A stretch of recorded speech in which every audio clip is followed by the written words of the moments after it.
Hi అండి. Welcome back to our channel Sanas కుకాలజీ. మీకు ఇన్‌స్టెంట్‌గా వడలు తినాలి అనిపిస్తే ఏ పప్పు నానబెట్టకుండా ఇన్‌స్టెంట్‌గా అప్పటికప్పుడు ఈ విధంగా క్యాబేజ్ వడల్ని ట్రై చేసి చూడండి.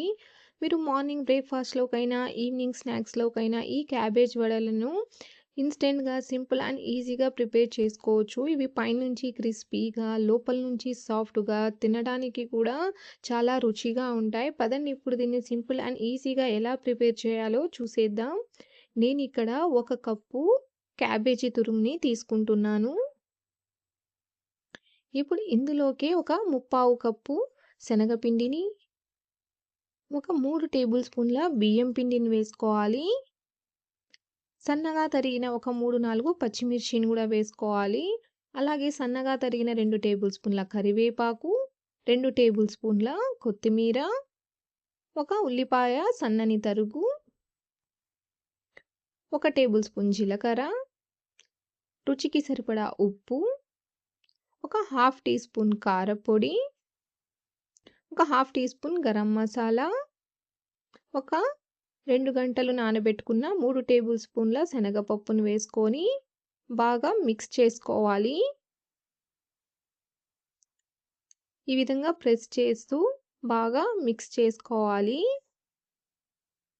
ఈ విధంగా బాగా మిక్స్ చేసుకున్నాక ఇప్పుడు ఇందులోకి ఒక 4, 5 టేబుల్ స్పూన్ల నీళ్ళని వేసుకోవాలి. నీళ్ళని ఎక్కువ వేసేయకండి.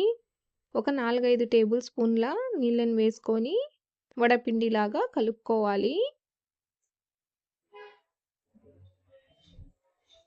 చూడండి ఈ విధంగా వడ షేప్‌లో రావాలండి పిండి అనేది. వడల్ని కూడా ఈ విధంగా రౌండ్‌గా ఒత్తి ఒక ప్లేట్‌లో పెట్టుకుందాం. చూడండి ఈ విధంగా ఒత్తి ప్లేట్‌లో పెట్టుకోవాలి. ఇప్పుడు డీప్ ఫ్రైకి సరిపడా నూనె వేసుకొని, నూనె బాగా వేడయ్యాక మనం ఒత్తి పెట్టుకున్న వడల్ని వేసుకోవాలి. వడల్ని వేసుకొని మంటని మీడియం ఫ్లేమ్‌లో పెట్టుకోవాలి. వేసిన వెంటనే వీటిని కలపకూడదండి. ఒక నిమిషం వదిలేయాలి. ఒక నిమిషం తర్వాత వీటిని ఇంకొక వైపుకి టర్న్ చేసుకోవాలి.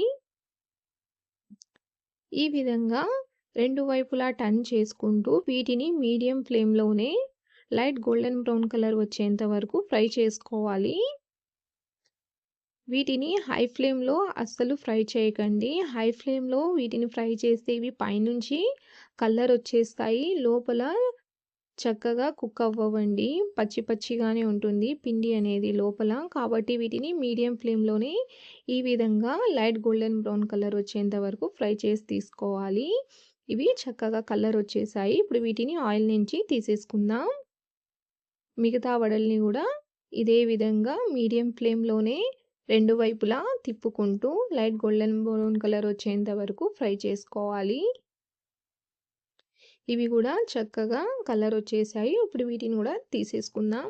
అంతేనండి సింపుల్‌గా ఎంతో టేస్టీగా, క్రిస్పీగా ఉండే మన క్యాబేజ్ వడలు రెడీ అయిపోయాయి. చూడండి పైనుంచి ఎంత క్రిస్పీగా ఉన్నాయో. లోపల నుంచి కూడా ఇవి చాలా సాఫ్ట్‌గా ఉంటాయండి. చూడండి లోపల నుంచి కూడా పర్ఫెక్ట్‌గా కుక్ అయ్యాయి. ఇవి చాలా చాలా టేస్టీగా ఉంటాయండి. మీరు కూడా తప్పకుండా ఒకసారి ఈ ఇన్‌స్టంట్ క్యాబేజ్ వడని ట్రై చేసి చూడండి. మీకు ఈ రెసిపీ ఎలా అనిపించిందో నాకు కామెంట్‌లో తెలియచేయండి. వీడియో నచ్చితే లైక్ చేయండి, షేర్ చేయండి. అలాగే నా ఛానల్‌ని సబ్స్క్రైబ్ చేసుకోండి. Thanks for watching.